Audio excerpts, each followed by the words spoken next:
Ele é professor associado da UFSCar, Campus Sorocaba, bolsista de produtividade em pesquisa do CNPq, coordenador do Laboratório de Estudos e Pesquisas em Ciências Humanas e Educação, ex-coordenador do Programa de Pós-Graduação em Educação da UFSCar, Campus Sorocaba, é graduado em Filosofia pela Pontifícia Universidade Católica de Campinas, com mestrado e doutorado em Educação pela Unicamp, trabalhou na Universidade Federal de Alfenas, no campus Poços de Caldas, foi coordenador do programa de mestrado em Educação da Unisal, ex-editor da Revista de Ciências da Educação de 2007 a 2010 e da Crítica Educativa, líder do grupo de pesquisa Teorias e Fundamentos da Educação, participa de comitês editoriais de periódicos especializados na área da educação e é consultora ad hoc de revistas científicas e agências de fomento. Com artigos, capítulos e livros publicados, tem experiência na área da pesquisa em educação, com ênfase nos fundamentos, a partir do legado teórico-metodológico marxista, particularmente o de Antônio Gramsci, dialoga com temas relacionados às teorias da educação escolar e não escolar, bem como a relação cidadania e educação. Hoje eu tenho o prazer de tecer em reverso com o professor Marcos Francisco Martins. Boa noite, professor. Boa noite, Juliana, e a todos os colegas e colegas que estão nos ouvindo. Que bom tê-lo aqui hoje. Nós vamos tratar de um tema árido que está aí presente no seu artigo, Todos Educam para a Educação. Professor, sendo a educação produção histórica dos homens, como se dá entre as contradições impostas por esse percurso o devir e a formação humana? É com você. Bem, eu gostaria inicialmente, Juliana, antes de começar, não é, esse nosso diálogo aqui, nessa noite fria, não é? Esfriou bastante hoje, e eu gostaria de começar agradecendo ao seu convite, não é? Esse é um espaço de discussão, mesmo que seja à distância, que tem sido muito importante para a gente resistir nesses tempos difíceis que nós estamos passando. Na verdade, é duro escolher qual live assistir e qual live participar, dada a quantidade enorme de lives que têm sido produzidas, não é, nesses últimos tempos. Mas, além de agradecer, eu gostaria de, inicialmente, dizer que eu queria me solidarizar com as famílias que perderam seus parentes para a Covid-19. Não é nada fácil fazer discussão teórica, acadêmica, científica, quando a gente sabe que mais de 110 mil pessoas já perderam a vida, não é? E neste processo, não é, de uma morte que atinge a muitas pessoas, nós temos ainda que assistir a um governo que conseguiu naturalizar essas mortes. E está vencendo o debate de narrativa, se é que a gente assim pode dizer, com uma fala que coloca a economia à frente da vida. Então, isso é mais doloroso ainda, mais doloroso do que perder os entes queridos, é a gente saber que hoje nós estamos sendo dirigidos e dirigidas por um governo que coloca a economia à frente da vida. Então, antes de começar, eu gostaria de prestar aqui minha solidariedade a essas famílias. Bem, feito isso, o que nos traz aqui é fazer esse debate, não é, essa discussão sobre cidadania e educação. E, ao longo de toda a nossa conversa, o Juliano e demais colegas que estão nos ouvindo, que estão nos vendo pelas redes sociais, eu vou defender uma tese, né, uma ideia central.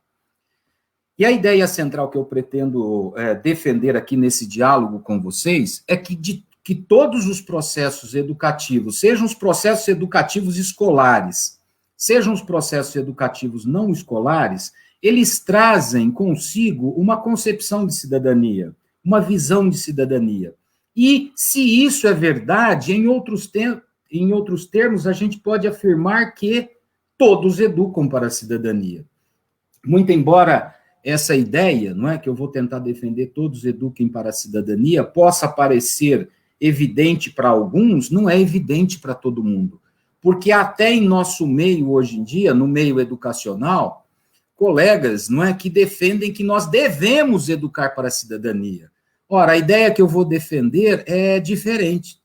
A ideia que eu vou defender é que os mais tradicionais processos educativos escolares e não escolares, os mais reacionários processos educativos escolares e não escolares, de alguma maneira também educam para a cidadania.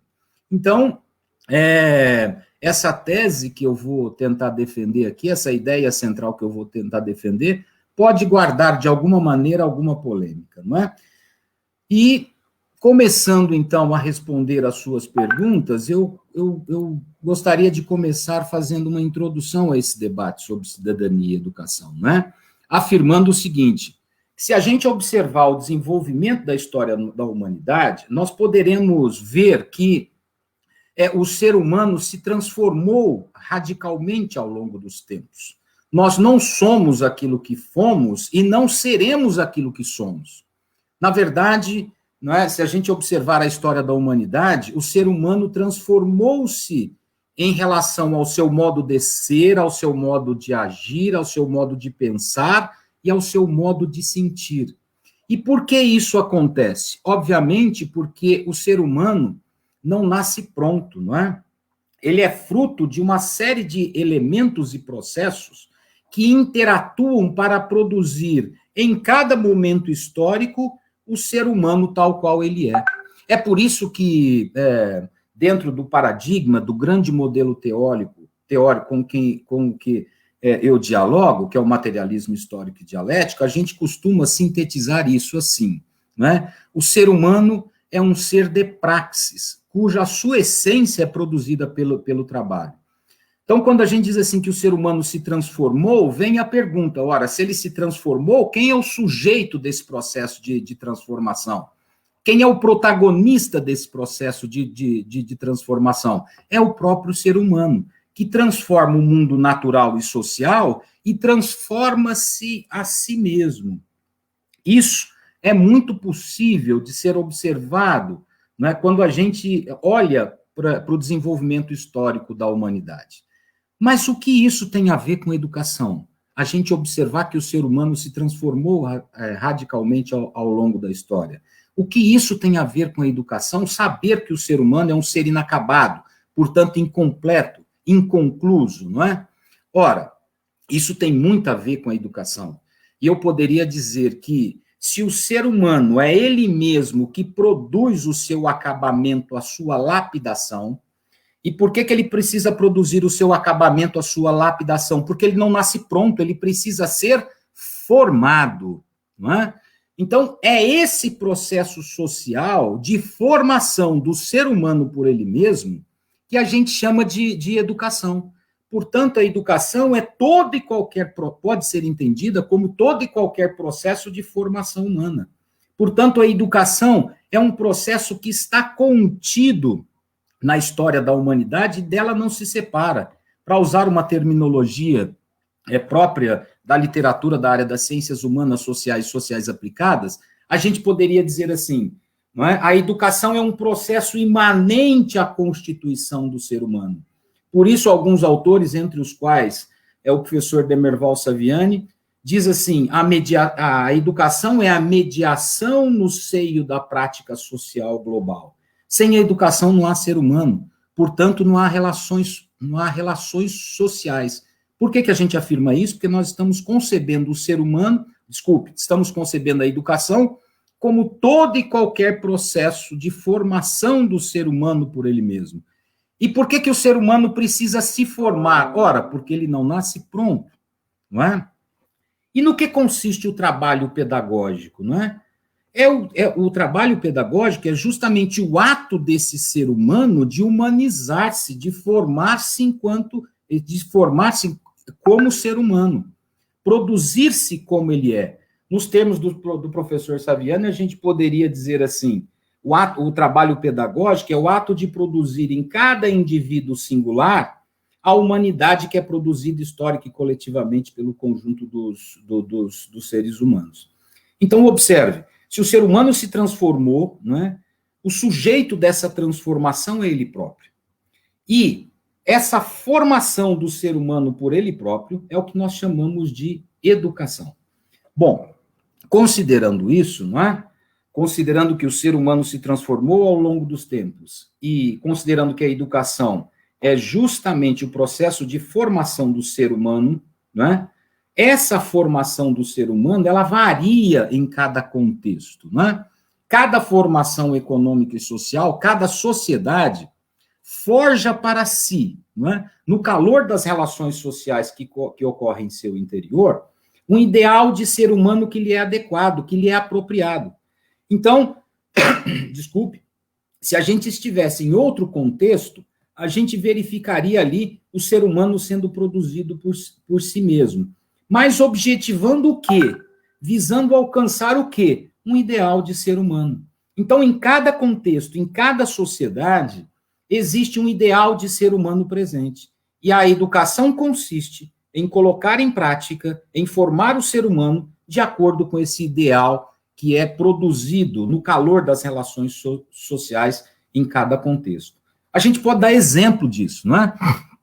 Na Grécia Antiga, por exemplo, o ser humano, ele foi formado de acordo com a paideia grega, com esse princípio da formação integral. O que visavam os processos formativos dos cidadãos gregos antigos, não é? Visavam a formar um sujeito capaz de pensar corretamente, expressar-se de modo convincente e ter um corpo preparado para enfrentar todas as agruras da vida. Esse é o ideal de ser humano grego antigo, que era efetivado por processos educativos.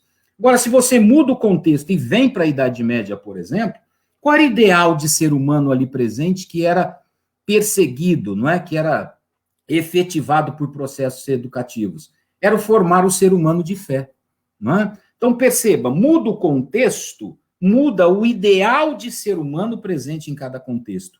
E quem procura realizar, efetivar, colocar em prática esse ideal, são processos sociais que nós chamamos de educação. Qual seria, portanto, não é, o ideal de ser humano mais adequado, mais necessário à atual configuração das relações sociais que nós temos hoje em dia? Bom, aí a gente tem várias respostas, não é? Entre essas respostas que eu vejo que adequadamente respondem essa pergunta, eu penso que duas são muito significativas, não é? O ideal de ser humano hoje presente, que está sendo efetivado pelos processos educativos escolares e não escolares, talvez seja o ser humano mercadoria. Talvez seja o self-made man norte-americano, não é? Traduzido hoje nos termos do empreendedor de si mesmo. Daí, por exemplo, a enorme presença em nosso meio, não é? Do empreendedorismo nas escolas, de qualquer nível, não é? Daí, por exemplo, a prevalência da pedagogia das competências, que inclusive é a principal inspiração da Base Nacional Curricular Comum, que nós recentemente aprovamos. Daí, por exemplo, a prevalência também de pedagogias que se auto-intitulam como pretendentes a formar o capital humano, não é? Então, veja, se o ser humano se transformou, se é o ser humano o autor de si mesmo, os processos de formação do ser humano é o que a gente denomina de educação. Agora, a educação não forma o Léo, não é? Ela sempre tem um objetivo a ser alcançado. E esse objetivo varia em cada contexto. Então, em cada contexto econômico e social, existe um ideal de ser humano, não é? E esse ideal de ser humano é perseguido por processos que nós chamamos de processos educativos. Obviamente, em cada contexto, existem forças sociais hegemônicas. E cada força social, no caso, a força social hegemônica, prevalente em determinado contexto, ela tem uma concepção de ser humano ideal. E, obviamente, pela hegemonia, pela preponderância que ela tem no interior das relações sociais, ela impõe esse ideal de ser humano a toda a sociedade. Porém, há forças sociais que resistem a esse processo hegemônico, não é? Portanto, se nas forças hegemônicas existe um ideal de ser humano ao ser alcançado, e há processos educativos que tentam atingir esse ideal de ser humano, há forças de resistência. E cada uma dessas forças de resistência também forjam seus ideais próprios de ser humano e procuram desenvolver processos educativos que visem a alcançar esse ideal de ser humano alternativo dentro de cada contexto. Portanto, os ideais de ser humano em qualquer contexto encontram-se sintetizados de alguma maneira, não é? Então, veja, em cada contexto há um ideal de ser humano a ser alcançado. E como que a gente efetiva, coloca em prática esse ideal de ser humano? Por processos educativos, por processos de formação humana. Ora, como é que a gente sabe qual é esse ideal de ser humano presente em cada contexto? Esse ideal de ser humano presente em cada contexto, ele encontra-se sintetizado de alguma forma em alguns processos e alguns produtos. Eu vou tratar aqui de um deles, que é o conceito de cidadania. Ao meu ver, não é? Em cada contexto, existe um ideal de ser humano sintetizado no conceito de cidadania, não é? Então, a cidadania expressa, de alguma forma, nos diferentes contextos e dentro dos contextos, o ideal de ser humano das forças hegemônicas e de quem lhe faz oposição, não é? Há sempre nos contextos um ideal de ser humano, e esse ideal de ser humano está sintetizado no conceito de cidadania.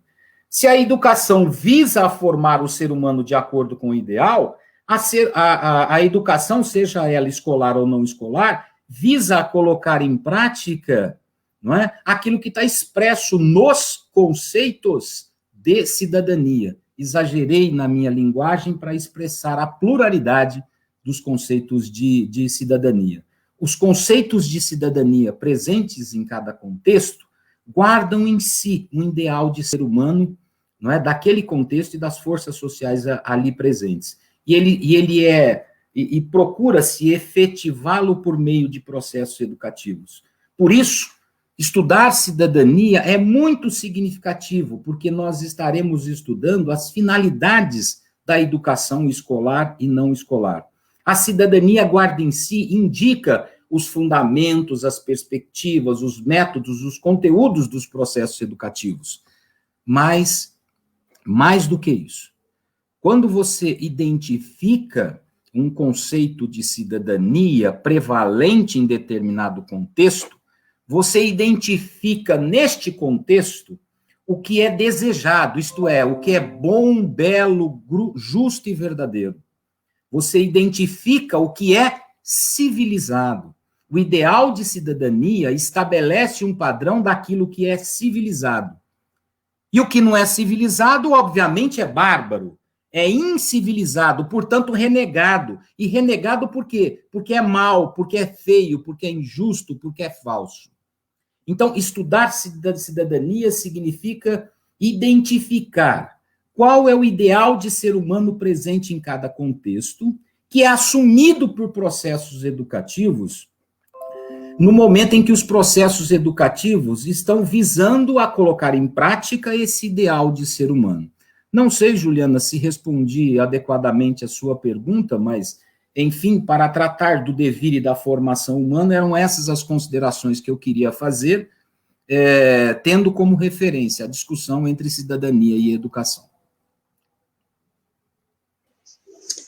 Obrigada, professora. A gente vê aí por aí, tal como aí o famigerado identitarismo, parece que cidadania também é um conceito que caiu meio no gosto popular.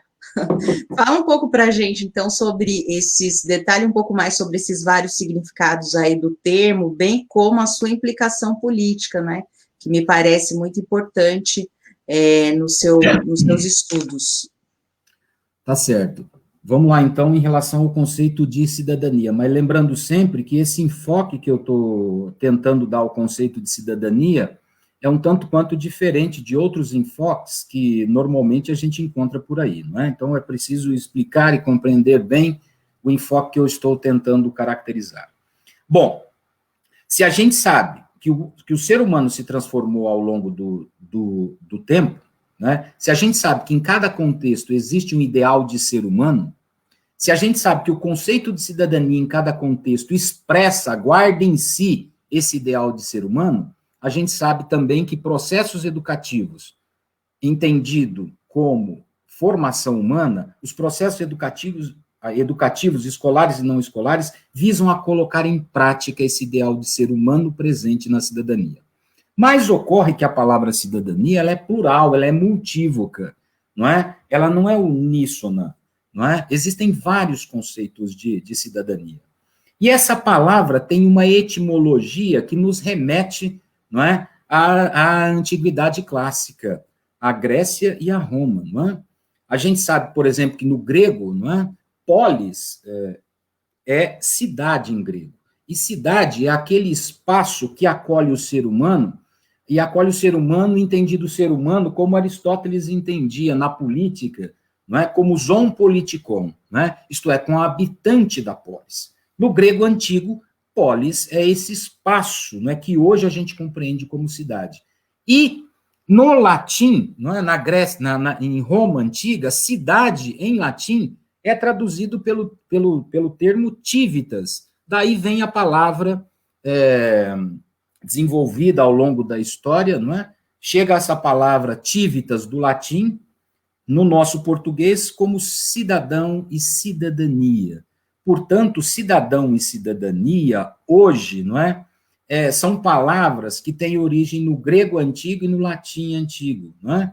E que corresponde a o cidadão como habitante de uma cidade. E cidade, não é? A polis ou civitas, polis em grego e civitas em latim. E se a gente observar, continuar lá na Antiguidade Clássica, sobretudo na Grécia Antiga, a gente pode ver que as cidades gregas antigas eram bastante desiguais, não é? Bastante desiguais. Tanto assim, quando a gente fala da Grécia Antiga e a gente fala dos cidadãos gregos antigos, nós não estamos falando, nós não estamos nos reportando a mais do que 4%, não é, das cidades. Portanto, os outros 96%, 97% não eram considerados cidadãos.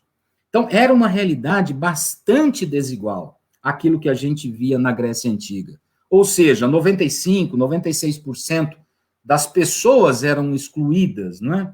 E excluídas de quê? Não do espaço geográfico da cidade, mas de um direito fundamental que nessas cidades existia. E direito esse que passou a ser incorporado na palavra cidadania, não é? Que direito é esse? É o direito de participar das decisões que definem o rumo da polis, não é? Que define o rumo da sociedade, o rumo da cidade, não é? Quem era um ser humano do sexo masculino, que nascia na cidade, era proprietário, ele tinha não apenas o direito de participar das assembleias que definiam o rumo da cidade, o rumo da polis, não é? Ele não apenas tinha o direito, mas ele tinha o dever de participar. Então, nós tínhamos na Grécia Antiga a participação como um direito e um dever dos cidadãos gregos. Tanto isso é verdade, não é? Que havia uma palavra que expressava a situação daqueles, e é daqueles mesmo, e não daquelas, não é? Porque na Grécia Antiga era só o sujeito do sexo masculino, era só a ele que cabia o direito de participar. As mulheres, as crianças, os escravos, os não proprietários eram excluídos. Quem era considerado cidadão tinha não somente o direito, mas o dever de participar.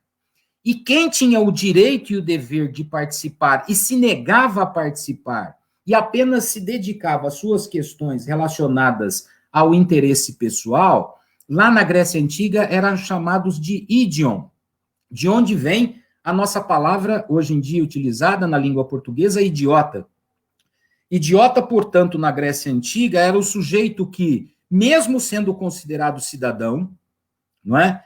Ele podia ajudar na definição dos rumos da cidade, mas se negava a fazê-lo, recolhendo-se ao oikos, ao seu ambiente familiar, olhava só para o seu umbigo, tratava só dos seus interesses pessoais. É essa a conotação da palavra idiota naquele contexto grego antigo.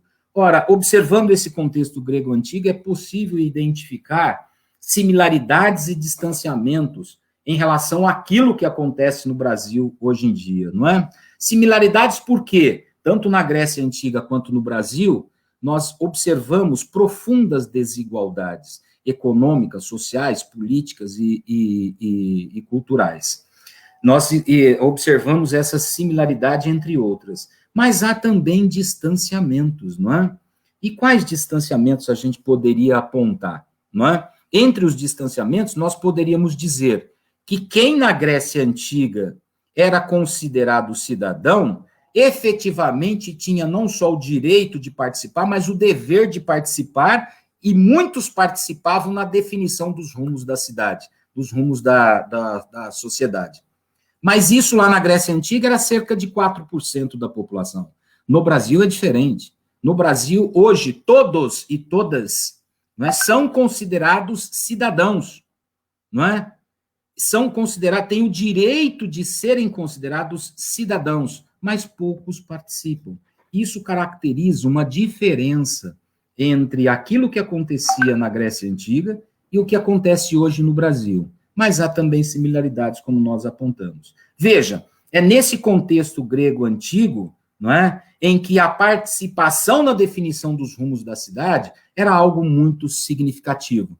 Foi por isso que Aristóteles, por exemplo, né, um pensador grego antigo muito importante, porque foi o primeiro a tratar de modo sistemático da natureza do Estado e das formas de governo, né?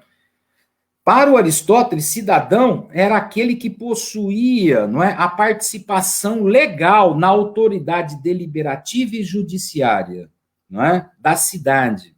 Então, a questão da participação, desde o nascimento na Grécia Antiga, é uma questão central em relação à cidadania. Participação, desde a sua origem na Grécia Antiga, a questão da participação é determinante do conceito de cidadania. Considerada a participação como determinante do conceito de cidadania, como foi a participação dos indivíduos nos períodos posteriores? Ora, a gente não precisa nem gastar muita lábia aqui, não é, para dizer que no período feudal europeu, né, o que houve foi um encolhimento da participação, isto é, um encolhimento da cidadania, considerando que no conceito de cidadania, a questão da participação sempre teve um destaque muito grande. No período feudal, a participação foi restringida, não é? Por uma economia baseada na vassalagem, na servidão, por uma política, por uma cultura, por uma ideologia completamente controlada pela igreja, não é? E por uma estrutura social que era definida pelo nascimento, com limitada possibilidade de as pessoas ascenderem socialmente. Então, se na Grécia Antiga, naquela minoria que era considerada cidadã, as pessoas tinham o direito e o dever de participar, e muitos efetivamente participavam, quem não participava era idiota, não é? De onde vem o termo idiom. No período posterior, no período feudal europeu, o que a gente vê é um encolhimento da cidadania. No período posterior, na modernidade, o que a gente observa é que um grupo social resgatou e se apropriou do conceito de cidadania, do conceito da cidadania, sobretudo entendido como participação na definição dos rumos da sociedade, não é? Não só se apropriou, como fez da bandeira de cidadania, como fez da cidadania uma bandeira de luta contra a estrutura do mundo anterior, do mundo feudal. Portanto, na modernidade, é um grupo social minoritário, a burguesia, que reivindica novamente a cidadania contra toda a situação econômica, social, política e cultural medieval. A cidadania pela burguesia é ressignificada, mas mantendo dela aquilo que está presente nela desde a sua origem grega antiga. E o que está presente na cidadania desde a sua origem grega antiga? A questão da participação. Então, a gente diz assim que na modernidade, a burguesia reivindica e ressignifica a cidadania, mas mantendo aquilo que a identifica desde o período antigo, que é a questão da participação. E com a participação, a burguesia, não é, procurou produzir um novo ordenamento social fundamentado na ideia de contrato social, né? A ideia de contrato social que previa, sobretudo, que a propriedade privada é um direito natural, não é? É um direito natural. De quem? Dos indivíduos que, pela sua livre iniciativa e trabalho, como bem definiu Locke no segundo tratado sobre o governo civil, né? A propriedade privada é um direito natural do indivíduo que, por sua livre iniciativa e trabalho, em busca dos interesses privados, dos próprios interesses, não é? Em busca dos próprios interesses, em busca do bem-estar pessoal, ele produzirá necessariamente o bem-estar social.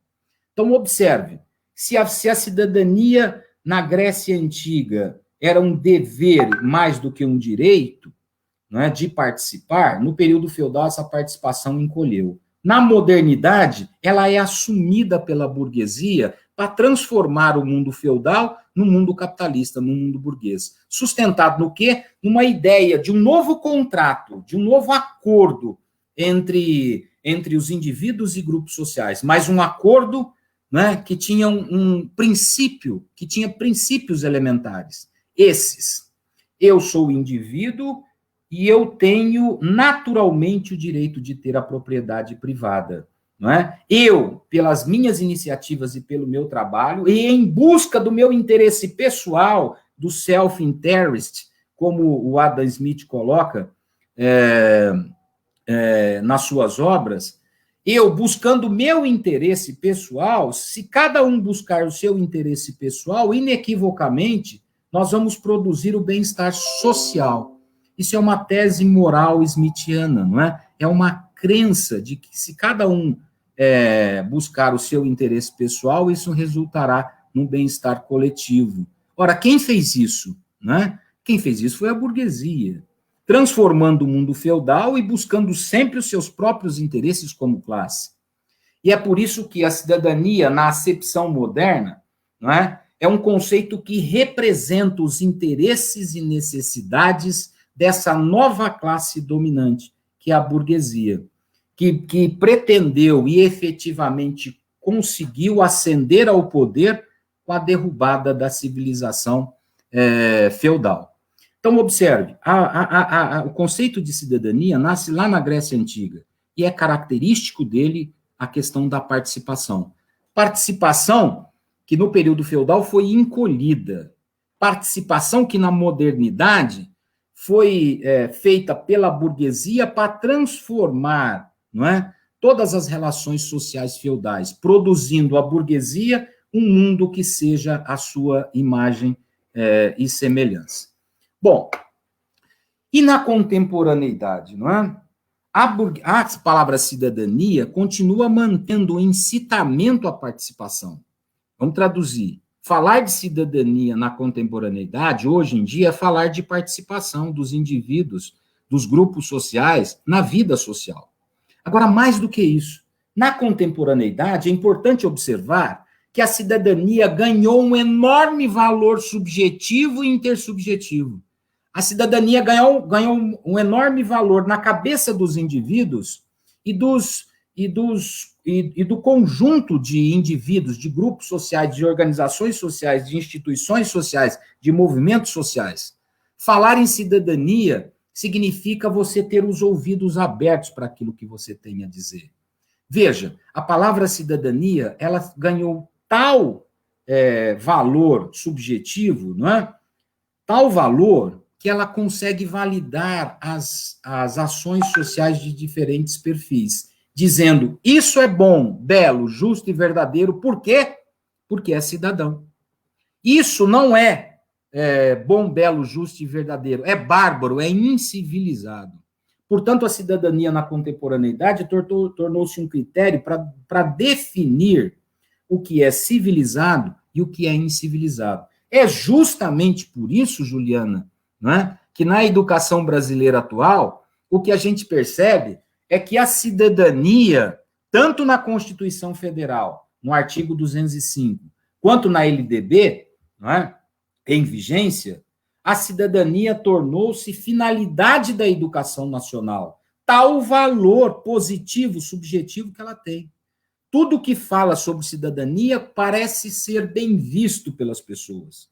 Tudo que não se reporta à cidadania parece ser mal visto pelas pessoas. Tudo que se reporta à cidadania é civilizado, portanto, bom, belo, justo e verdadeiro. Tudo que não se reporta à cidadania é incivilizado, portanto, bárbaro. É isso que está lá na Constituição Federal e na LDB.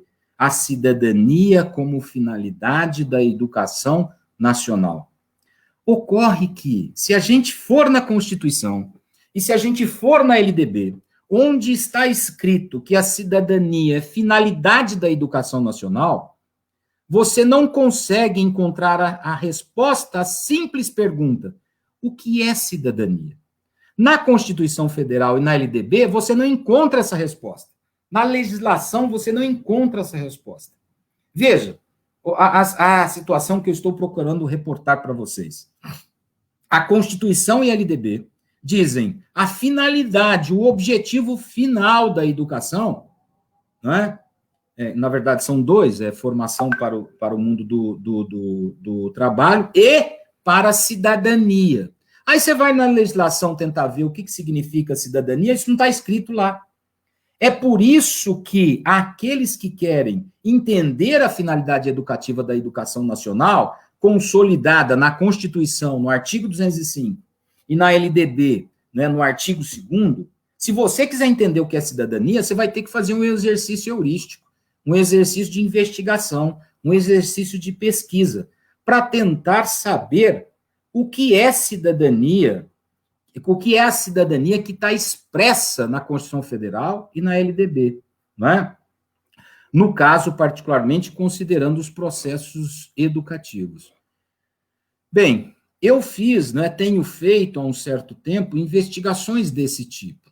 Isto é, já que a cidadania é finalidade da educação, né, e isso não sou eu que estou dizendo, está presente, inclusive, na Constituição e na LDB, o que significa cidadania? Não é?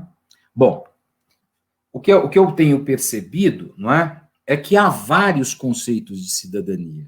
Não é? Então, não basta você dizer assim, eu ministro a aula da disciplina X porque eu quero formar cidadãos.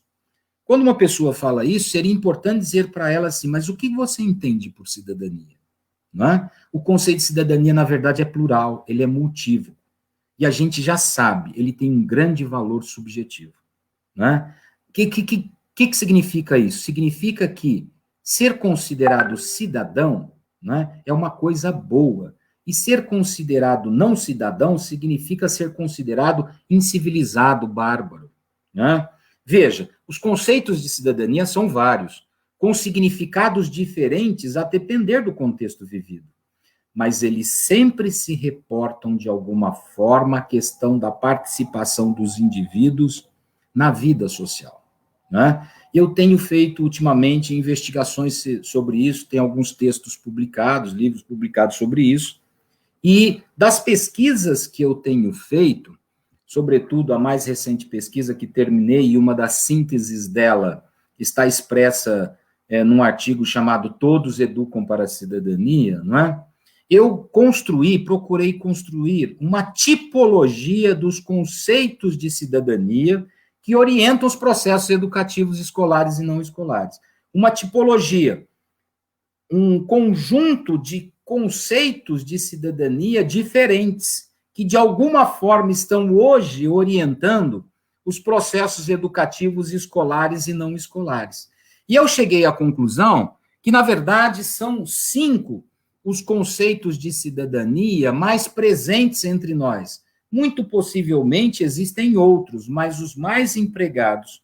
Quando você, ao tentar saber sobre a cidadania, você investiga fenômenos educativos, a gente tem, nesse universo contemporâneo, né, sobretudo no Brasil, 5 grandes conceitos de cidadania. Né? Então, queria falar um pouco sobre cada um deles agora. Né? 5 conceitos. A cidadania como saber, a cidadania como inclusão, a cidadania como ação voluntária, a cidadania como ação revolucionária e a chamada cidadania regressiva. Né? Eu poderia dizer assim, Entre esses conceitos, existe o mais ingênuo, né? Que é a cidadania como saber. Entre esses conceitos, existe um deles, que é o mais funcional ao sistema capitalista, porque visa reproduzi-lo. Que conceito é esse? É a cidadania como inclusão, colocando várias aspas nessa palavra, não é? Existe um conceito que eu vou chamar de crítico-dialógico. Que conceito é esse de cidadania? É da cidadania como ação voluntária. Existe um conceito que eu vou chamar de crítico-dialético. Que conceito é esse? É o conceito que eu chamo de cidadania como ação revolucionária. E existe um conceito que é reacionário e está muito presente no contexto atualmente vivido por nós no Brasil e em outros países do mundo também, que é a chamada, o que eu tenho chamado nos textos, não é, de cidadania regressiva. Então, recapitulando um pouco, não é, a cidadania nasceu na Grécia Antiga, sobretudo como participação dos indivíduos nas definições do rumo da vida social. Na Idade Média, a participação foi encolhida, considerando o modo de produção de vida naquele período. Na modernidade, a burguesia se apropriou do conceito de cidadania para participar, para fazer lutas políticas visando a superar o mundo feudal e constituir-se como classe dominante, não é?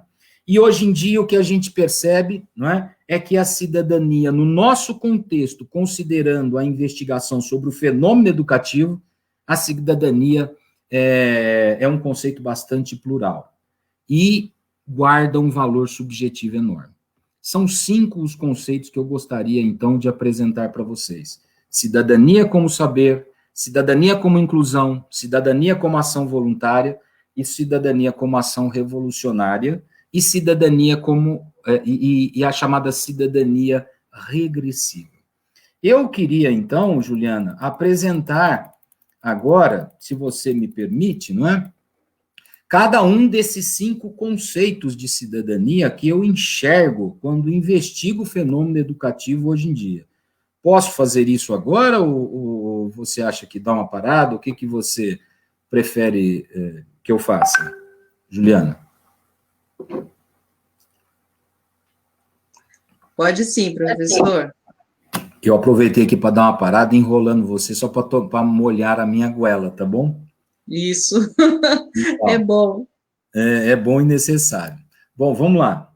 Então, eu estou dizendo, investigando o fenômeno educativo, é possível observar que a cidadania hoje ela é plural. Então, há vários conceitos de cidadania. Eu consegui categorizar, elencar, produzir uma tipologia de 5 deles. E o primeiro deles é aquele que eu considero mais ingênuo, não é? Qual conceito é esse? É aquele conceito que entende a cidadania como saber. Se a cidadania é saber, quem é o cidadão? Ué, é o que sabe, é o que conhece. Conhece o quê? Direitos e deveres. Veja, muitos acreditam hoje em dia que ser cidadão é conhecer direitos e deveres. Ao meu juízo, esse conceito é um dos mais, se não o mais ingênuo de todos. Com a palavra ingenuidade aqui, eu estou querendo me reportar não a outra coisa, senão o fato de que ingenuidade é uma visão superficial da vida social e não profunda da vida social. Com ingenuidade aqui eu estou querendo me reportar a uma maneira de ver o mundo, uma concepção de mundo que está vendo só a aparência das coisas, mas não aquilo que está além das aparências, a essência das coisas. Sob esse ponto de vista, há um conceito de cidadania muito reproduzido no nosso meio, que entende a cidadania como saber e o cidadão como conhecedor de direitos e deveres. Ora, por que eu considero isso como muito ingênuo? Porque saber, conhecer os direitos e deveres é algo necessário para quem quer participar da vida social. Mas simplesmente saber e conhecer direitos e deveres não é suficiente para que a sua participação produza transformações sociais que resultem na posse e gozo de bens, não para uma minoria, mas para uma maioria. Saber só não transforma grande coisa da vida social. Embora saber seja algo necessário, não é suficiente, não é? Sobretudo, quando você se restringe a esse conceito de cidadania como saber, como você se entende como cidadão, e cidadão aquele que só conhece os direitos e deveres, né? O que você está assumindo é uma posição, uma postura, não é, que implica num certo acriticismo. Por que acriticismo? Ora, porque se só cabe a mim conhecer direitos e deveres, não é? Eu vou lá e conheço, mas não me pergunto quem fez esses direitos e deveres, por que eles foram feitos, qual o interesse de quem fez esses direitos e deveres que me são apresentados na legislação vigente. E pior ainda, se você acredita que ser cidadão é conhecer apenas direitos e deveres, você vai cair num acriticismo, porque você não se pergunta quem fez, por que fez, quem fez, etc, etc, etc. E como os direitos e deveres já estão prontos, isso pode resultar numa indiferença política sua frente ao contexto social. Por quê? Bom, se os direitos e deveres já estão prontos, o que me cabe? Colocá-los em prática. Então, por isso, né, conceber a cidadania como saber e o cidadão como conhecedor de direitos e deveres, para mim, é um conceito de cidadania muito ingênuo. Bem, e quais são as práticas educativas escolares e não escolares que empregam esse conceito de cidadania, não é?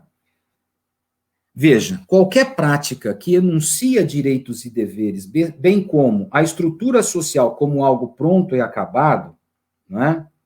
E os direitos como dessa forma concebida como suficiente para garantir direitos, eu penso que é uma prática educativa ingênua e inspirada nesse conceito de cidadania como saber. Bom, mas onde você pode ver isso na educação escolar? Ora, em disciplinas, em projetos políticos pedagógicos que enunciam normas legais sem contextualizá-las, né? Como sendo suficiente para garantir o gozo de direitos, né? Simplesmente conhecer esses instrumentos formais, legais, né? Então, há muitas disciplinas, né, projetos pedagógicos de escolas, de redes de ensino, que assumem, que enunciam essas normas legais sem contextualizá-las. E na educação não escolar, não é? Aqueles processos de formação humana que ocorrem em outros espaços que não a escola, não é? Onde a gente percebe a vigência desse conceito de cidadania bastante ingênuo. Ora, instituições sociais de diferentes perfis, por exemplo, que apresentam o Estatuto da Criança e do Adolescente, ou qualquer outra legislação, por exemplo, a Lei 10.639, como sendo suficientes para garantir direitos. Ora, se o ECA é uma legislação, eu diria, bastante importante, bastante inovadora, bastante progressista, bem como a Lei 10.639. Mas eles, simplesmente conhecê-los, não é suficiente para garantir na prática os direitos.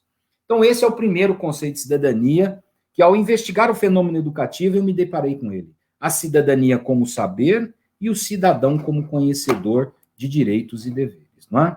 Mas também, investigando a prática educativa, me é possível observar um segundo conceito de cidadania, não é? Que é aquele que concebe a cidadania como inclusão. E, por favor, várias aspas nesse conceito de inclusão. Por quê? Porque o que tem acontecido ultimamente é uma transposição acrítica desta palavra, desta noção que foi pensada no campo dos portadores de deficiência, ela foi transposta ipsis literis para o campo das desigualdades sociais, naturalizando essas desigualdades sociais. Então, muitas aspas nessa palavra, porque eu estou empregando-a num sentido específico. Ao investigar o fenômeno educativo, além de verificar que existe um conceito de cidadania que a reduz a simples conhecimento de direitos e deveres, há outros conceitos de cidadania, né, que entende a cidadania como como inclusão. Há outros conceitos de cidadania que concebe a cidadania como inclusão. Inclusão de quem? Dos indivíduos. Ora, quando você inclui um indivíduo, né, você inclui um indivíduo em algum lugar. E qual lugar? Nas relações de mercado. Por isso, no conceito de cidadania como inclusão, está presente o conceito de cidadão como um cliente. Né? Quem é cliente? A gente pode resgatar a origem dessa palavra. Clientes. Clientes. Nos reportamos aqui ao termo latino para expressar o vassalo, aquele que é protegido por alguém. Posteriormente, anteriormente, na antiguidade romana, o que a gente via era que os clientes, né, eram aqueles que estavam associados, né, aos seus protegidos, no caso, os senadores romanos, dando origem à expressão clientelismo, que expressa uma relação de alguém dependente de outro. Você faz uma coisa para mim, eu faço uma coisa para você. Né? Hoje, restringe-se essa palavra cliente ao universo do consumo. Né? Quem tem as possibilidades de consumir produtos e serviços é o cliente. Então, vejam, há um conceito entre nós, né, de cidadania como inclusão, e neste conceito, o cidadão é o cliente. Mas quais as práticas educativas em que eu vejo esse conceito presente? Ora, qualquer prática educativa que é orientada pela noção de capital humano, e também as práticas educativas que estimulam o indivíduo àquele self-interest, que foi elemento fundamental da construção do contrato social moderno, que a burguesia fez uso para transformar o mundo feudal. Né? Eu vejo esse conceito presente, então, nas práticas educativas que se orientam pela formação do capital humano, que estimula o indivíduo, e que estimula no processo de formação o indivíduo a ser um indivíduo egoísta, a valorizar a livre iniciativa e a propriedade privada. Né? Na educação escolar, onde a gente percebe isso? Nossa, isso está muito presente em muitas pedagogias, tal como a pedagogia da competência, a pedagogia da qualidade total, a pedagogia do empreendedorismo, a pedagogia corporativa e por aí vai. A escola hoje está sendo bombardeada por diferentes pedagogias que trazem em si a noção, a ideia fundamental de formar um sujeito humano. Qual sujeito humano? O cliente, nos termos em que a gente apresentou esse cliente. E na educação não escolar, aquela educação que é feita fora do ambiente escolar por organizações sociais de diferentes tipos, como organizações sociais, não governamentais, etc, etc, etc. A gente também percebe a prevalência desse conceito, não é?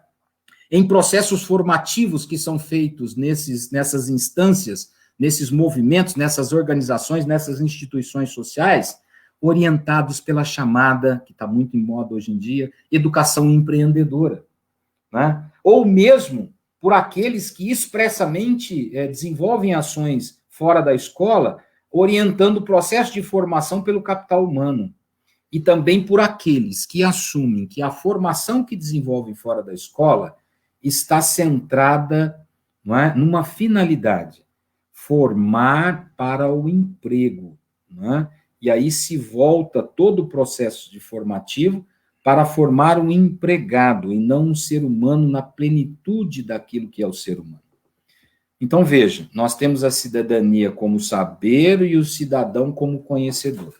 Nós temos a cidadania como inclusão e neste conceito de cidadania de inclusão, o cidadão é o cliente. Mas não é só isso que temos. Nós temos um terceiro conceito de cidadania muito presente no fenômeno educativo que se efetiva no mundo hoje em dia, não é? Eu costumo chamar esse conceito, eu não sei se é um bom nome, porque ele não é muito didático, ele não é muito fácil de entender, mas eu chamo esse conceito de crítico-dialético de cidadania, não é?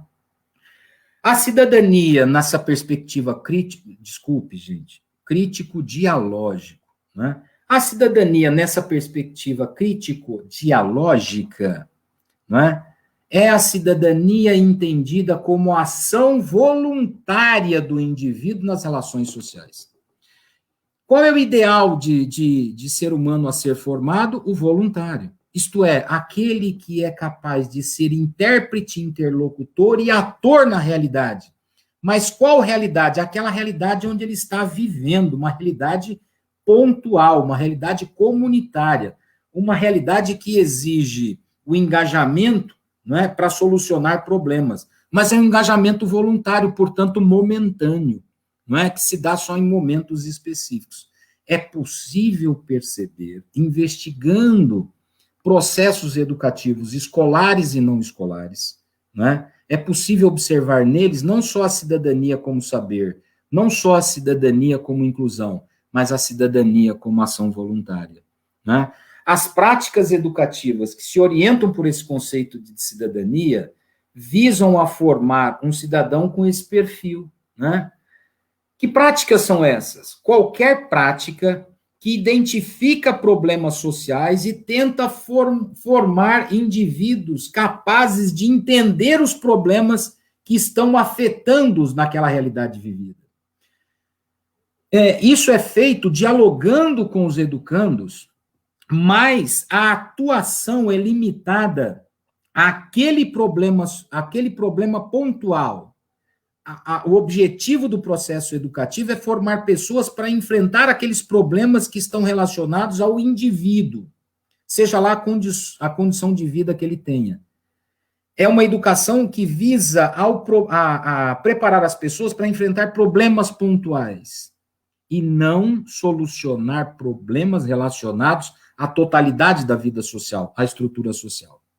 Aonde a gente vê a cidadania na sua perspectiva crítico-dialógica, isto é, a cidadania entendida como ação voluntária e o cidadão como voluntário? Ora, na educação escolar, não é? Há várias escolas e redes de ensino que promovem o voluntariado. O voluntariado é uma ação muito interessante, porque visa existe uma palavra na moda, não é? Que é muito utilizada em processos educativos crítico-dialógicos, né? É a palavra empoderamento, que visa empoderar o sujeito para que ele possa identificar os problemas que o atingem e superar aqueles problemas que o atingem, né? E visa formar pessoas para que sejam voluntárias, para que façam isso também em outros contextos.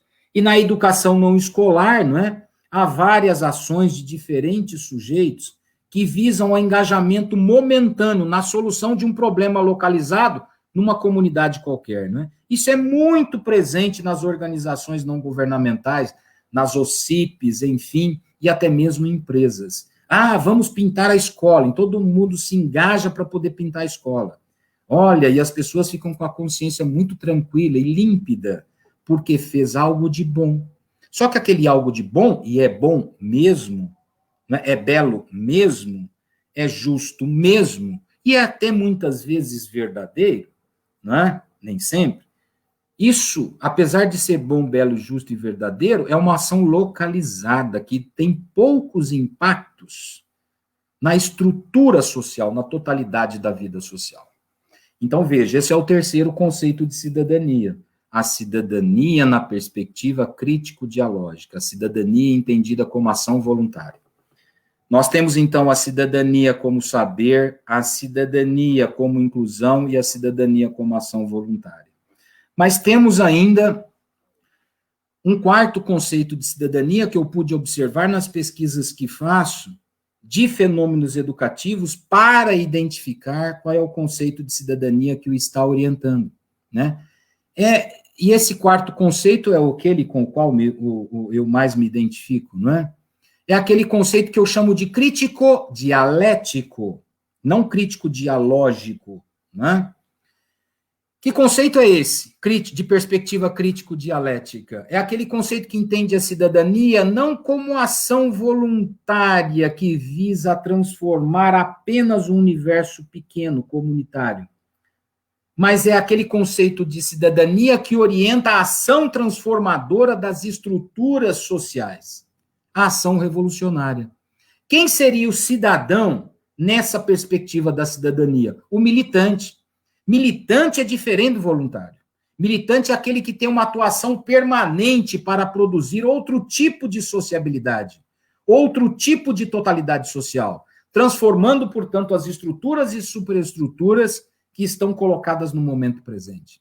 Então, esse é o quarto conceito de cidadania, a cidadania entendida como ação transformadora, e nela está contido um modelo de cidadão, que é o militante, onde a gente vê as práticas educativas orientadas por essa concepção crítico-dialética de cidadania.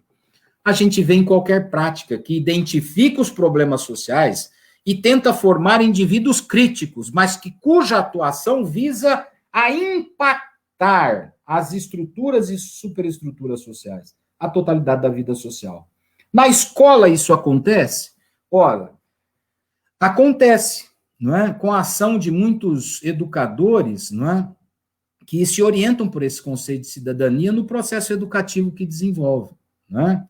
Acontece em organizações escolares, não é? Que promovem o engajamento político constante com vistas a transformar as estruturas sociais. Mas tem uma rede de escolas em que isso é marcante. Tem uma rede escolar em que isso é marcante. É uma rede escolar que se orienta por esse conceito, ao meu juízo, que é a rede escolar formulada, efetivada, gerenciada, administrada pelo MST. Ali eu percebo presente a noção de cidadania como finalidade educativa. Mas qual cidadania os orienta? Não é a cidadania como saber, não é a cidadania como inclusão, não é a cidadania como ação voluntária, mas é a cidadania como ação transformadora. Não é? E na educação não escolar isso acontece? Acontece em vários espaços e ambientes sociais. Sobretudo espaços sociais e ambientes sociais, como partidos políticos, sindicatos, movimentos sociais, que orientam as práticas formativas, educativas que se desenvolvem, orienta-se por pedagogias contra-hegemônicas, diferentes, portanto, das pedagogias hegemônicas. E que pedagogias são essas, não é? São várias, podemos citar algumas, não é? Como é o caso da pedagogia libertadora do Paulo Freire, a depender da interpretação que se tem do legado de Paulo Freire, né? Porque a depender da interpretação que se tem do legado do Paulo Freire, você pode desenvolver uma ação educativa que seja orientada pelo conceito de cidadania como ação voluntária. E a depender da interpretação do legado que você tem do Paulo Freire, você pode desenvolver uma ação educativa orientada pela cidadania como ação transformadora. Então, em várias instâncias não escolares, há ações educativas orientadas por esses conceitos de cidadania como ação transformadora, orientadas por pedagogias como a libertadora, como a libertária dos anarquistas, como a histórico-crítica do professor Saviani, como a crítica social dos conteúdos do Libânio, e por assim vai. Então, veja, observando, investigando o fenômeno educativo, eu pude observar que há vários conceitos de cidadania. Entre eles se destacam a cidadania como saber, a cidadania como inclusão, a cidadania como ação voluntária, a cidadania como ação transformadora. Esses são os 4 conceitos que eu observei investigando fenômenos educativos. Porém, há um quinto. E esse quinto conceito eu consegui observar, sobretudo, a partir das jornadas de junho de 2013. O que a gente percebeu a partir das jornadas de junho de 2013, que acabaram sendo um start para todo esse processo terrível que nós estamos vivendo, né? Eu percebi ali presente um outro conceito de cidadania, que é o que eu chamo de cidadania regressiva. Como eu procurei frisar, como estava lá no início da minha conversa com vocês, destacando a origem etimológica e histórica da cidadania, né? Cidadania tem a ver sempre com participação, né? Participação de quem? Dos indivíduos, dos grupos sociais, na definição dos rumos da vida social, certo? Agora, a partir de 2013, no Brasil e em outros países, isso aconteceu antes, ou mesmo em outros países aconteceu depois. O que a gente percebe? Desculpe.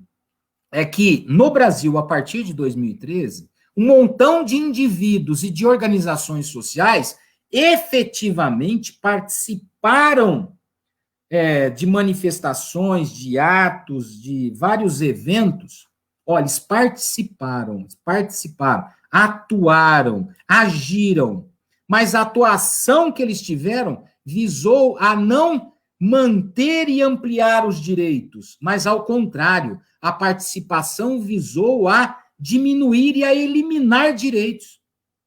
É por isso que eu chamo de uma ação regressiva. É cidadã? Sim, porque a palavra cidadania, desde a sua origem, expressa a participação.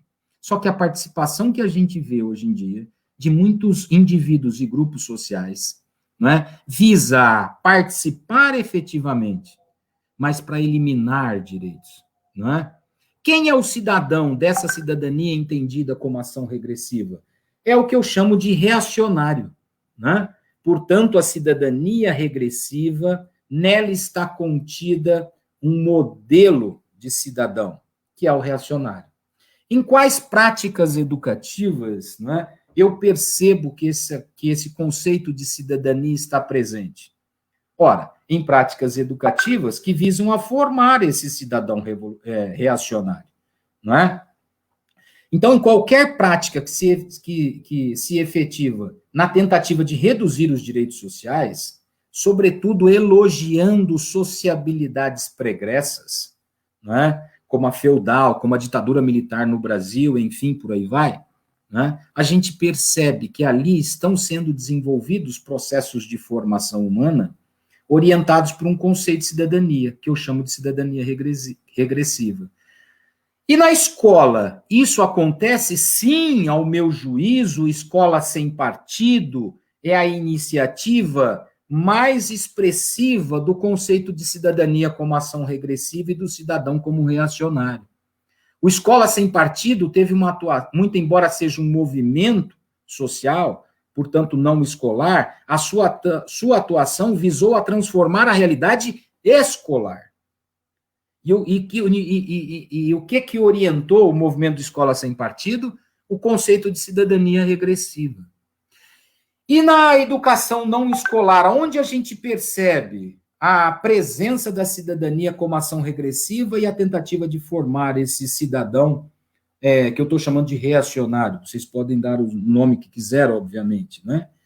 Em iniciativas de novos movimentos sociais que atuam em prol de formar indivíduos dispostos, interessante isso, né? Dispostos a lutarem contra os próprios direitos sociais que foram instituídos, né, legalmente na Constituição e na LDB, no caso da educação.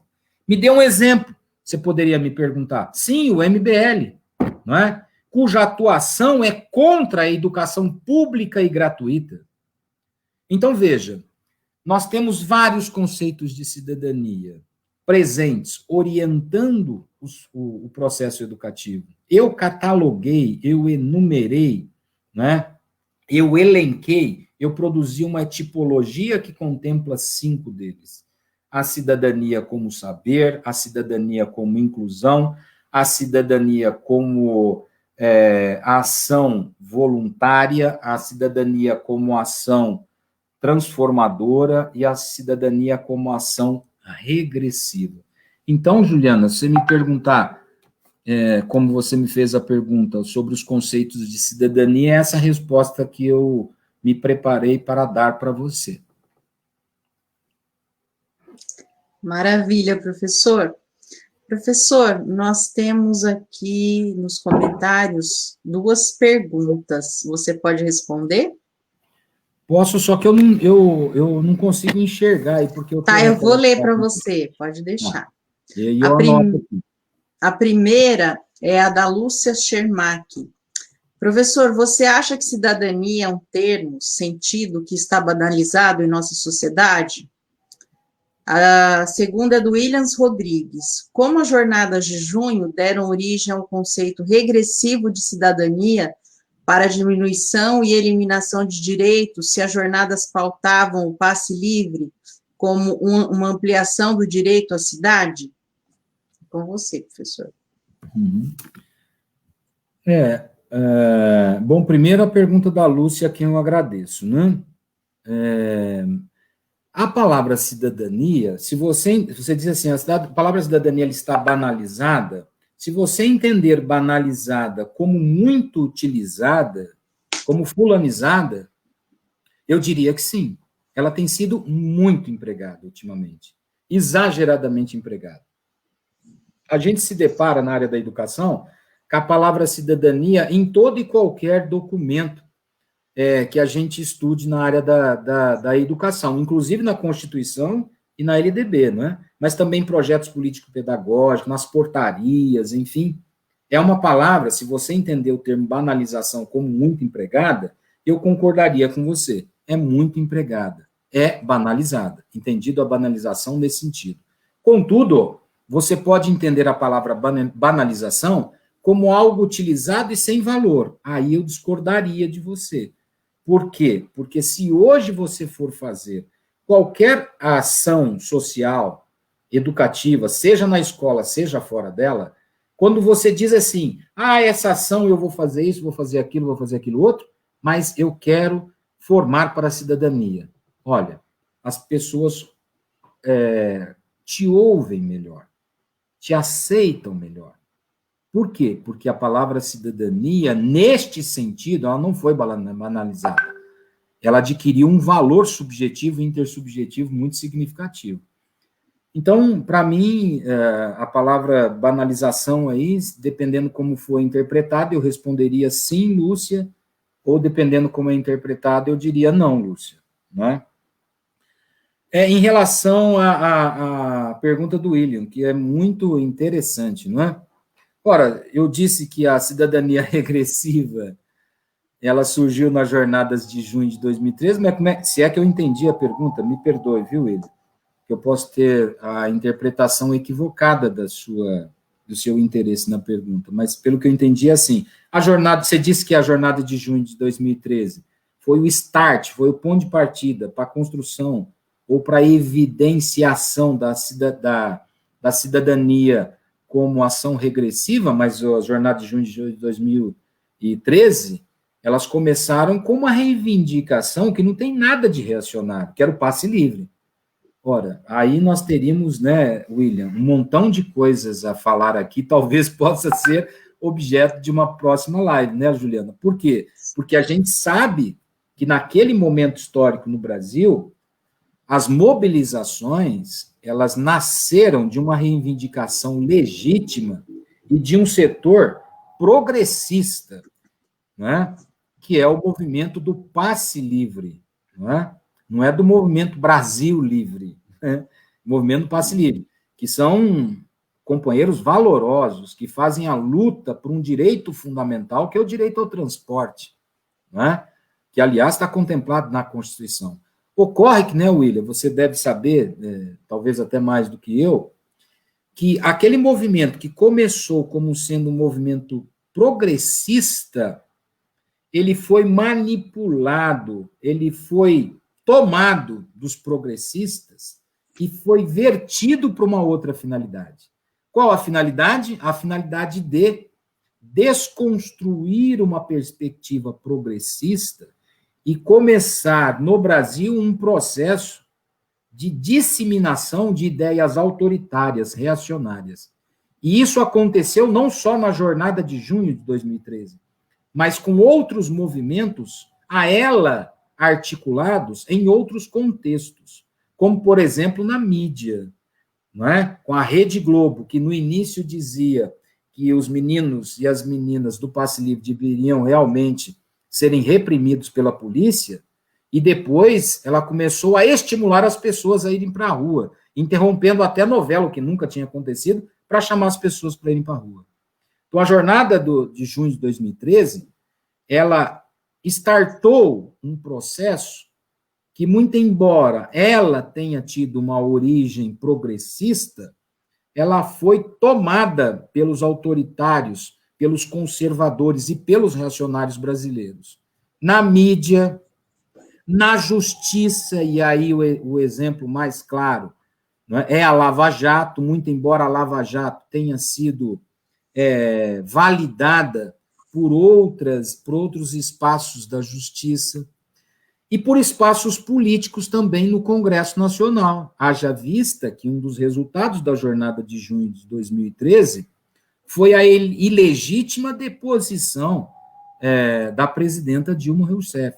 Ah, mas eu não gosto da Dilma, eu acho que ela deveria ser deposta. Legal, desde que se atenda ao rito e aos preceitos legais, o que não aconteceu. Então, veja que as jornadas de junho de 2013, ela teve uma origem progressista, uma origem de esquerda, mas foi depois, a palavra é, instrumentalizada por diferentes sujeitos sociais que fizeram daquele movimento originariamente progressista, fizeram tornar um movimento profundamente conservador e reacionário. E o resultado final, né, que a gente tem é um governo reacionário, um governo com características neofascistas, né, e um governo que está fazendo de tudo para destruir direitos, com a reforma da Previdência, com a reforma trabalhista, com o futurice na área da educação, com os cortes na educação, na ciência, na tecnologia, na cultura, isto é, tudo aquilo que para nós, de perspectiva de esquerda, significa civilização, mas que para eles é barbárie. Então, há essa disputa, mas, objetivamente, respondendo a sua pergunta, as jornadas de junho, elas começaram com uma pauta, com uma ação progressista, mas foram instrumentalizadas por conservadores e reacionários. E o ponto que isso nos levou foi essa situação de caos, ao meu ver, que a gente vive hoje em dia. Professor, mais duas perguntas. A primeira da Débora Bergamini. Marquinhos, como você vê a relação entre a indústria cultural e os processos de cidadania regressiva? A outra do Vinícius Benedito. Marcos, quando você afirma que a cidadania regressiva pressupõe a formação de um cidadão, entre aspas, reacionário, uma das principais expressões desse conceito citado por você foi o MBL. Não há contradição em um movimento teoricamente liberal se projetar a reivindicações que, no fim, formam cidadãos reacionários? Perfeito. Vamos lá, então. Ficamos com essas duas, Juliana? Ficamos. Legal. Bom,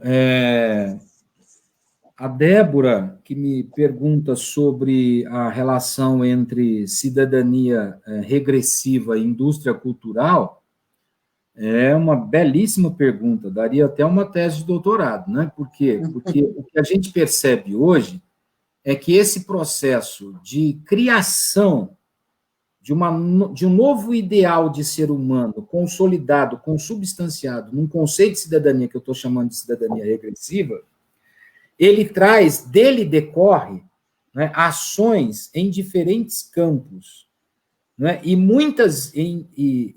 marca dessa ação regressiva, né, a atuação no campo chamado, é muito difícil falar isso, mas o campo que eles chamam de campo cultural. Por isso, a partir de 2013, o que a gente percebe é, usando a terminologia dos reacionários, uma guerra cultural. Né? E no interior dessa guerra cultural, há ações sendo desenvolvidas. E as ações que estão sendo desenvolvidas visam a estimular as pessoas para participarem de eventos, manifestações, etc., etc., etc., para retirar direitos. Então, veja que, nesta perspectiva, a cidadania tem tudo da cidadania regressiva, a cidadania regressiva tem tudo a ver com essa guerra cultural. Bom, ponto final na outra linha, parágrafo, né? A guerra cultural, ela tem sido feita por diferentes meios e processos, né? Por diferentes meios e processos. Entre esses meios e processos estão os meios e processos da indústria cultural, né?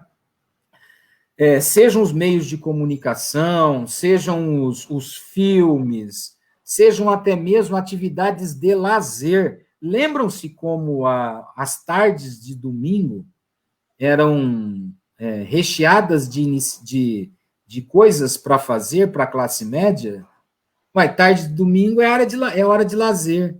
Aqui a classe média foi convidada a participar de grandes manifestações de massa, o termo talvez mais adequado é manifestações de multidão, para derrubar o governo Dilma, né, e instituir isso que está aí. A indústria cultural, ela faz, inclusive do espaço de lazer, não é? Um processo produtivo. No caso, o processo produtivo do quê? Da criação de um ser reacionário, porque é orientada pela perspectiva regressiva de cidadania. Então, a indústria cultural tem produzido muitos produtos que vão ao encontro dessa perspectiva da ação regressiva. Não é? Assim, eu tentei responder a Débora. Em relação ao MBL, bom, veja, aí nós temos um problema, porque, na verdade, o MBL, né, o Movimento Brasil Livre, eu não sei se todo mundo acompanha ou tem as informações sobre isso, ele nem era um movimento social, lá nas jornadas de junho de 2013. Ele foi criado como uma marca, né, de sujeitos que estavam organizando aquelas manifestações. Né? E eles depois, com o sucesso obtido, graças ao apoio de setores da justiça, dos setores políticos, setores da imprensa, etc., etc., etc., eles se articularam na forma de um movimento social próprio, né, chamado MBL. E aí fizeram usos e abusos daqueles eventos de multidão para se validarem como movimento social. E efetivamente atuaram. Né? O pessoal do MBL, como é que eu poderia responder isso? Nós estamos acostumados na área da educação dizer assim, a pedagogia tradicional ela é ruim, porque ela produz pessoas passivas. Se tem uma coisa que movimentos sociais como o MBL produz, é pessoas não passivas. Eles estimulam as pessoas a participarem. Né? E a participarem do quê? Daqueles eventos de multidão. E que visavam o quê? Não era só tirar o governo Dilma. Não era esse só o objetivo era maior. Qual era o objetivo maior? Participar para reduzir direitos. Daí veio a reforma trabalhista, a reforma da Previdência, todos os cortes na educação, o teto de gastos e tudo isso. Né? Ocorre que ultimamente, talvez 1 ano e meio, 2 anos, o MBL deu uma reconfigurada. Eles se afastaram daqueles reacionários e neofascistas e se constituíram como movimento social próprio e de perspectiva, eu diria, não liberal, mas neoliberal. Então, você tem hoje em dia 2 grandes tipos de movimentos sociais de direita e de extrema-direita. Os reacionários, propriamente reacionários, neofascistas, e os neoliberais. Entre esses reacionários neofascistas, a gente poderia citar o Escola Sem Partido e os seus adeptos. E entre os neoliberais, a gente poderia citar o MBL. Então, tanto o MBL quanto o Movimento Escola Sem Partido e outros neofascistas, eles estavam juntos lá atrás e agora se separaram. Não é? Onde que eu acho que o MBL, com essa separação, ele foi coerente com a perspectiva neoliberal que o orienta? A perspectiva neoliberal que o orienta, ele está sendo coerente porque a perspectiva liberal e neoliberal não aceita, por exemplo, um Estado declaradamente autoritário. Não aceita, por exemplo, fechamento do STF. Não aceita fechamento do Congresso. E é por isso que eles se separaram lá. Nos movimentos de multidão que acabaram resultando na derrota, no impeachment da Dilma, eles estavam todos juntos. Vem para a rua, MBL, etc, etc, etc. E agora eles estão muito separados. E eu penso que o movimento que o MBL fez é coerente com a concepção que eles têm, que eu não concordo, né? Que é neoliberal, mas coerente com eles. Isso aí, Juliana.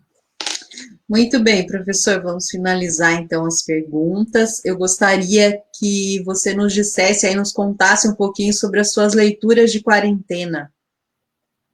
Nossa, Juliana, essa pergunta é muito difícil, né? Porque eu vou dizer uma coisa para você. Durante quarentena, a coisa que mais está sendo difícil fazer são leituras para além daquelas que já nos são exigidas quando a gente é docente da universidade, pesquisador e etc. Né? Então, com pandemia e sem pandemia, a gente tem, né, as teses, as dissertações, os pareceres, a produção de artigos, livros, capítulos de livros. Isso aí não para, nunca. E nem parou durante a pandemia, não é? Agora, na pandemia, foi muito interessante, porque como é algo muito diferente, não é? Que a gente não via desde 1918, né? Com a gripe espanhola, ou 1908, salvo o melhor juízo, chamou a atenção de todo mundo. E aqui onde eu trabalho, que é o UFSCar Campus Sorocaba, isso motivou as pessoas a fazer uma pesquisa sobre educação e coronavírus na região metropolitana de Sorocaba. Só que foi uma pesquisa que a gente pensou ser uma pesquisa pequena, e ela se tornou uma pesquisa muito grande. Tanto assim que dela participaram 1.535 alunos. E isso demandou um esforço enorme nosso. E, no meu caso, esse esforço para fazer essa pesquisa me resultou, por exemplo, na leitura de vários artigos científicos, de jornais, de revistas, de relatórios, de protocolos, etc, etc, etc. Mas também eu tive a possibilidade de ler ali 4 coletâneas, 4 livros, né? Um deles, muito interessante, organizado pelo Mark Davis, chamado Coronavírus e Luta de Classes. Um texto bastante interessante, porque foi escrito rapidamente, e aí eles tinham pouco espaço para produzir os capítulos e procuraram ser sintéticos. O sucesso desse livro aí, Coronavírus e Luta de Classes, ele foi tão importante que depois a Sávia Soares e outros colegas organizaram um livro chamado Coronavírus, Educação e Luta de Classes no Brasil. Né? Então, esses foram 2 textos que eu li recentemente e motivado por essa pesquisa que fiz. Né? Outros livros também que eu li, mas no contexto dessa pesquisa durante a pandemia, foram livros que tratam desse tema, por causa da pesquisa que eu estava motivado, né? Que é Para Além da Quarentena, Reflexões sobre Crise e Pandemia. E um 4º livro chamado Quarentena, Reflexões sobre a Pandemia e Depois. Além dessas coletâneas, porque todos esses livros aí que estão disponibilizados na internet, viu, gente? Elas são livros em que cada capítulo é escrito por uma pessoa. Mas o Boaventura de Souza Santos, sociólogo português, muito importante no contexto atual, também escreveu um chamado A Cruel Pedagogia do Vírus, que também está disponibilizado na internet. Então, esses foram 5 livros que eu li no contexto da pandemia. E fora da pandemia, só para terminar, né, Juliana, eu li um texto muito interessante também, orientado pelos meus interesses em pesquisa. É um livro que, na verdade, é uma publicação de uma tese de doutorado orientada pela Virginia Fortes. O livro é do Flávio Casimiro, que é originariamente uma tese de doutorado, chamado A Nova Direita, Aparelhos de Ação Política no Brasil Contemporâneo. Isso é muito interessante para ver a organização da direita, dos empresários, desses grupos que estão muito ativos hoje em dia, sobretudo depois de 2013. Mas que o livro nos mostra, eles já estavam muito ativos antes dessa realidade que nós estamos vivendo, né? Então, são essas leituras que eu fiz e estou fazendo. E vou começar agora, acabei de despachar um TCC meu, vou começar essa semana, o Marxismo de Gramsci, Notas de Leitura sobre os Cadernos do Cais. Então, são essas as leituras. Juliana, maravilha. O William está perguntando se essa tipologia está sistematizada em algum lugar. Só para responder para ele, William, está num artigo meu, Marcos Francisco Martins, um artigo intitulado Todos Educam para a Cidadania. É só você pôr essa informação no Google que você tem acesso a essa tipologia. Desculpe, Juliana. Professor, muito obrigada pela sua fala, sempre lúcida, vida longa ao seu trabalho. E até breve. Até breve, então. Obrigado Boa pela oportunidade. noite. Boa noite. Imagina, até mais. Terceiro em Reverso vai ficando por aqui. Na semana que vem, eu entrevisto a professora Fabiana Rodrigues, nós vamos conversar sobre Florestan Fernandes e a educação. Até lá.